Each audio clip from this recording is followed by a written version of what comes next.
Please दोस्तों, कहानी को शुरू करने से पहले आप लोगों से हाथ जोड़ के प्रार्थना करती हूँ, मेरे चैनल को सब्सक्राइब कर लीजिए।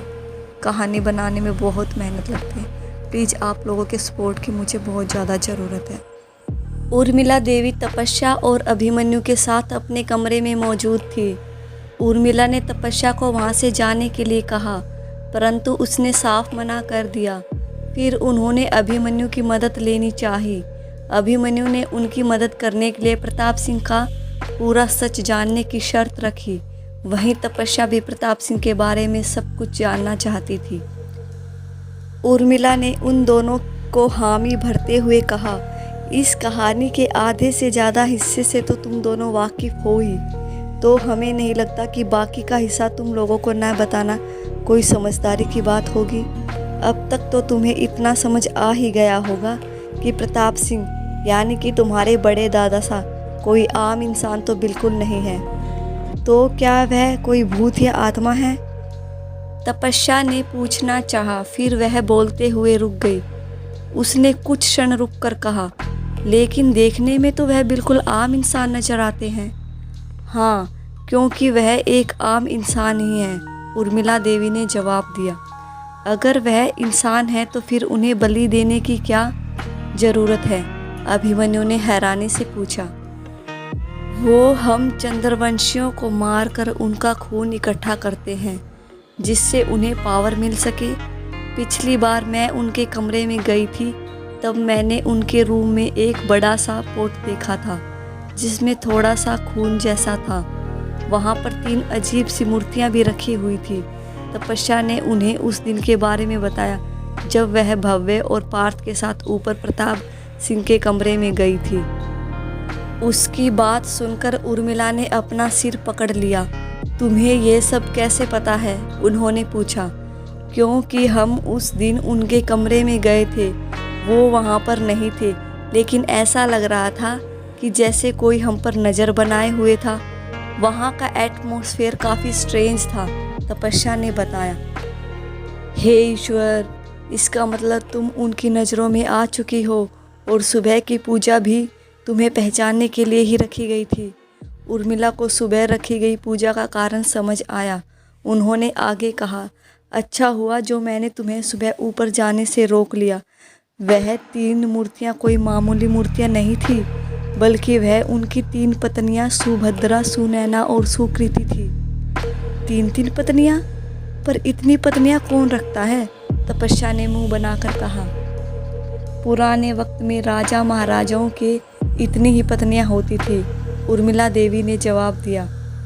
अभिमन्यु अब तक उनकी सारी बातों को गौर से सुन रहा था।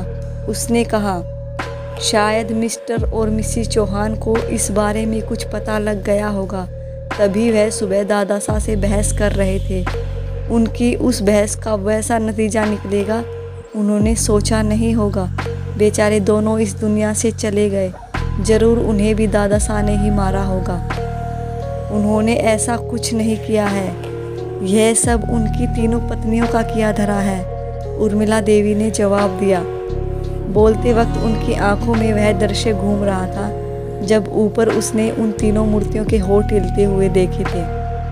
ठीक है, जो भी है, अब आप ज़्यादा सस्पेंस मत बनाइए और हमें प्रताप सिंह और उनकी 3 वाइफ के बारे में बताइए, तपस्या ने कहा। प्रताप सिंह यानी कि हमारे बड़े दादा सा इस वंश के 3रे राजा थे। उनका शासनकाल 12वीं शताब्दी के आसपास हुआ करता था। उर्मिला उन्हें प्रताप सिंह के बारे में बता रही थी।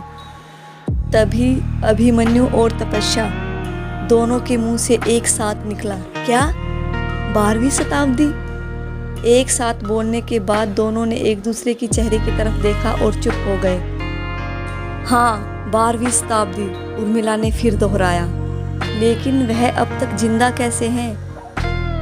क्या वह खुद को जिंदा रखने के लिए उस घड़े में रखा हुआ खून पीते हैं, जो चंद्रवंशियों का हो सकता है? तपस्या ने पूछा। उर्मिला की बातें उन दोनों को हैरानी में डाल रही थी। तपस्या के बाद अभिमन्यु ने पूछा, उन्हें सबसे पहले बताया किसने होगा कि खुद को जिंदा रखने के लिए उन्हें चंद्रवंशियों की बलि देनी होगी? एक नॉर्मल इंसान इतने सालों तक जिंदा नहीं रह सकता। माँ फिर ये सब कैसे पॉसिबल है? बताते हैं, सब बताते हैं, पर तुम दोनों अपना मुंह तो बंद रखो। हम जब भी तुम दोनों को कुछ बताने को होते हैं उससे पहले तुम दोनों के सवालों की झड़ी शुरू हो जाती है। अब दोनों चुप करके पूरी बात सुनो। उर्मिला ने उन दोनों को डांटा। इसी के साथ अभिमन्यु और तपस्या ने अपने होठों पर उंगली रख ली। उसके बाद उर्मिला देवी आगे की कहानी सुनाने लगी। 12वीं शताब्दी, प्रतापगढ़ का महल। शाम के 7 बज रहे थे। प्रतापगढ़ के महल के अंदर ज़्यादा चहल पहल नहीं थी। एक कमरे के अंदर हकीम साहब बैठे थे और पास में प्रताप सिंह खड़े थे। प्रताप सिंह की उम्र लगभग 25 वर्ष के करीब होगी। वहीं उनके पास एक सैया लगी हुई थी जिस पर एक आदमी लेटे थे। वह उम्र में प्रताप सिंह से छोटे लग रहे थे। प्रताप सिंह के चेहरे पर गहरी चिंता के भाव थे। तभी हकीम साहब ने उस आदमी की नब्ज टटोली और सिर झुका लिया। हमें यह सब कहते हुए खेद हो रहा है कि छोटे कुंवर सा, हम बाकियों की तरह इन्हें भी नहीं बचा पाए। हकीम साहब ने धीमी आवाज़ में कहा। प्रताप सिंह की आंखें छलक गईं। उन्होंने आगे कुछ नहीं कहा। उन्हें चुप देखकर हकीम साहब बोले, हमें इस बारे में बाहर खबर कर देनी चाहिए और कोई रास्ता भी तो नहीं है। एक एक करके इस बीमारी ने हमारे राजघराने के सभी पुरुषों को मार डाला। बोलते हुए प्रताप सिंह ने आंखों के कोनों से ही अपने आंसू पोंछ लिए। उन्होंने एक नज़र अपने मृत छोटे भाई की तरफ देखा जिसका शरीर काफ़ी दुर्बल हो गया था। उनका शरीर पीला पड़ गया था, मानो उनमें खून की एक भी बूंद ना बची हो। वो एकटक उसकी तरफ देख रहे थे। उनके दिमाग में उनसे जुड़ी हुई यादें चल रही थी। हकीम साहब ने बाहर आकर सबको छोटे कुंवर शाह की मौत के बारे में सूचित किया। इसी के साथ उनकी 2 पत्नियों के रोने के स्वर गूंज पड़े। उनके साथ सुभद्रा, सुनैना और सुकृति भी थी जो उन्हें संभालने की कोशिश कर रही थी। महल में मातम का माहौल था। पिछले 6 महीनों में एक एक करके प्रताप सिंह के महल में जितने भी पुरुष थे वह एक विशेष तरह की बीमारी का शिकार होकर मर चुके थे, जिसमें सबसे पहले उसके 2 बड़े भाई, फिर पिता और अब छोटे भाई की मौत हो चुकी थी। उनकी मौत के बाद जब उनका अंतिम संस्कार किया गया तो प्रथा के तहत उनकी पत्नियों ने भी खुद को आग के अंदर झोंक दिया। ऐसा करके एक एक करके महल खाली हो चुका था। अब वहाँ काम करने वाले दास दासियों के अलावा प्रताप सिंह और उनकी 3 पत्नियां के अलावा और कोई नहीं बचा था। रात भर प्रताप सिंह के छोटे भाई की दोनों पत्नियां उनके पति के शव के साथ रोती रही। अगली सुबह उनकी पूरी विधि के साथ अंतिम संस्कार किया गया, जहां उनकी लाश के साथ उनकी दोनों पत्नियों ने भी खुद को जिंदा आग के हवाले कर दिया। अगली शाम प्रताप सिंह अपने कमरे में गुमसुम बैठे थे। उनके पास थाली में कुछ फल और भोजन लेकर सुनैना, सुभद्रा और सुकृति मौजूद थी। स्वामी, कुछ तो खा लीजिए, ऐसे भोजन ना करने से सब ठीक तो नहीं होने वाला, सुकृति ने रोते हुए कहा। हमें भूख नहीं है। प्रताप सिंह ने खाने की तरफ देखा तक नहीं। अगर आप खाना नहीं खाएंगे तो आप भी बीमार हो जाएंगे। देवर शाह की मौत के बाद आपने कुछ नहीं खाया है। आपके ना खाने से वह वापस थोड़ी ना लौट आएंगे। सुभद्रा, जो उनमें सबसे बड़ी थी, वह प्रताप सिंह को समझाने की कोशिश कर रही थी। वह तो वापस नहीं लौटेंगे, लेकिन हम तो उनके पास चले जाएंगे ना। कम से कम हमें इस बात की तसल्ली रहेगी कि इस लोक में ना सही उस लोक में हम अपने परिवार के साथ हैं। यह महल हमें खाने को दौड़ता है, प्रताप सिंह ने रूधे गले से कहा। बच्चों जैसी बातें मत कीजिए स्वामी, सुनैना बोली। आप इस महल और प्रतापगढ़ की आखिरी उम्मीद हैं। जो हो चुका है हम उसे नहीं बदल सकते, परंतु जो आगे होने वाला है उसके लिए तो कुछ कर ही सकते हैं। सुनैना बिल्कुल ठीक कह रही है। आज ही बाहर से खबर मिली थी कि महल के बाद अब यह बीमारी बाहर भी फैल गई है। अगर हमने इसे रोकने के लिए कोई उपाय नहीं किया तो महल की तरह पूरा प्रतापगढ़ भी खाली हो जाएगा, सुभद्रा चिंतित स्वर में बोली। जब हम इस विषय में अपने घर वालों को नहीं बचा पाए तो प्रजा की क्या मदद करेंगे। हम एक अच्छे राजा और अच्छे भाई नहीं बन सके। क्या होगा जब हमारे महल की तरह पूरा प्रतापगढ़ खाली हो जाएगा, तो प्रजा को कितना दुख होगा। उनके राजा जिन्होंने उन्हें पिता की उपाधि दी, वह उनके लिए कुछ नहीं कर पाए। हम कुछ नहीं कर पाए। प्रताप सिंह विलाप कर रहे थे। उन्होंने अपने पूरे परिवार के जाने का दुख बहुत था।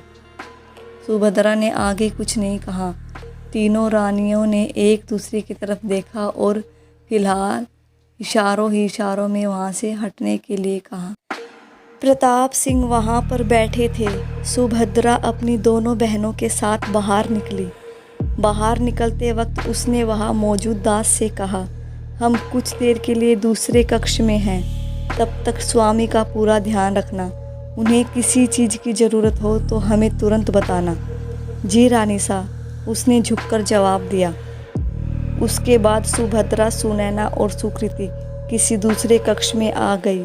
उन्हें प्रताप सिंह की तो चिंता थी ही, साथ ही उन्हें इस बात की भी फिक्र सता रही थी कि महल में फैली बीमारी अब पूरे प्रतापगढ़ में अपने पाँव पसारने को तैयार बैठी है। हमें बहुत डर लग रहा है जीजी। अगर प्रतापगढ़ के सभी पुरुष खत्म हो गए तो यहाँ का अस्तित्व ही खत्म हो जाएगा, सुकृति ने घबराए स्वर में कहा। उससे भी ज़्यादा चिंता हमें इस बात की हो रही है कि उसका सारा इल्ज़ाम हमारे ऊपर आएगा, हमें ही कसूरवार समझा जाएगा, क्योंकि यह बीमारी राजमहल से शुरू हुई थी, सुनैना ने जवाब दिया। गलती भी तो हमारी ही है। गांव वालों ने बहुत समझाया था कि उस मंदिर को ना तोड़े, फिर भी महाराज ने उसे तुड़वा दिया। कई लोगों की जान भी तो गई है उस चक्कर में। जरूर उन्हीं का शराप लगा होगा, सुकृति रोते हुए बोली। सुभद्रा चुपचाप उनकी बातें सुन रही थी, जबकि सुनैना और सुकृति आपस में बातें कर रही थी। अगर हम उस मंदिर को ना तुड़वाते तो उस गांव के लिए वह काला जादू करते रहते। वह कोई ईश्वर का मंदिर नहीं था, बल्कि शैतान का मंदिर था, जहां वह मासूम लोगों को मारकर उनका रक्त अर्पित करते थे। सुभद्रा ने काफ़ी देर चुप रहने के बाद कहा, जो भी था जीजी, लेकिन उसका बुरा प्रभाव हमारे ऊपर पड़ा। उस वक्त मंदिर तोड़ा था, तब वहाँ मौजूद लोगों ने कहा भी था कि ऐसा ना करें वरना इसका अंजाम भुगतना होगा, सुकृति ने कहा। और साथ ही उन्होंने यह भी बोला था कि एक दिन हम यहाँ ज़रूर आएंगे। हमें वहाँ जाकर माफ़ी मांग लेनी चाहिए, इससे पहले कि अनर्थ हो। हमें भी उनकी शरण में चले जाना चाहिए, सुनैना ने डरते हुए कहा। और जो ऐसा कभी नहीं होगा, हम देख लेंगे कि आगे क्या करना है और क्या नहीं, सुभद्रा ने कठोर आवाज़ में कहा और वहाँ से प्रताप सिंह के कमरे में जाने के लिए निकल गई। उनके पीछे पीछे सुकृति और सुनैना भी आ रही थी। वह तीनों कमरे में पहुंची, तब उन्होंने देखा कि प्रताप सिंह अभी भी वहीं पर बैठकर विलाप कर रहे थे। पहले सुभद्रा उन्हें खाना खिलाने के लिए मना रही थी, लेकिन अब उनके चेहरे के भाव सख्त थे। वह प्रताप सिंह के पास जाकर कठोर शब्दों में बोली, एक बच्चे की तरह आपकी बहुत अनुनय विनय कर ली, अब हमें आपकी एक नहीं सुननी। आपको अपने लिए नहीं बल्कि हमारे लिए भोजन ग्रहण करना होगा। आप उन लोगों की फिक्र कर रहे हैं जो इस दुनिया से जा चुके हैं, जबकि हमारा क्या, जो इस दुनिया में आज भी आपके साथ मौजूद हैं, सुभद्रा ने प्रताप सिंह को डांटा। जीजी सच में बहुत तेज डांटती हैं, इनकी बात माननी ही पड़ती है। आप भी जल्दी से मान कर खाना खा लीजिए, सुकृति ने मासूमियत से कहा। वह इनमें सबसे छोटी थी। प्रताप सिंह ने उसकी बात पर हामी भरी। उनके हाँ कहते ही वह तीनों उनके पास आई। सुभद्रा ने प्रताप सिंह की तरफ भोजन की थाली बढ़ाई। हम सच कह रहे हैं, हमारा खाने का बिल्कुल भी मन नहीं है।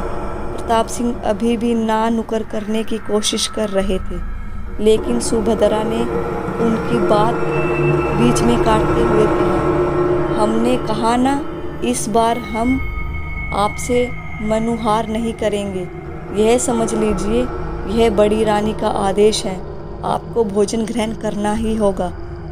प्रताप सिंह ने बेमन से भोजन ग्रहण करने के लिए अपना हाथ बढ़ाया ही था कि उनकी नाक के दोनों छिद्रों से खून बहने लगा। थाली में टप टप करके खून की बूंदें गिरने लगी। यह देखकर सुनैना, सुभद्रा और सुकृति के चेहरे पर गहरी चिंता के भाव थे। अचानक प्रताप सिंह मूर्छित होकर पीछे की तरफ गिर पड़े, तो वहीं सुभद्रा की आंखों से आंसू की एक बूंद लुढ़क गई। उनके परिवार के बाद बाकी सदस्यों के साथ भी कुछ ऐसा ही हुआ था, जिसके बाद उनकी मौत हो गई। सबके मरने के बाद प्रताप सिंह आखिरी पुरुष बचे थे। इनके साथ भी वही सब होने लगा था।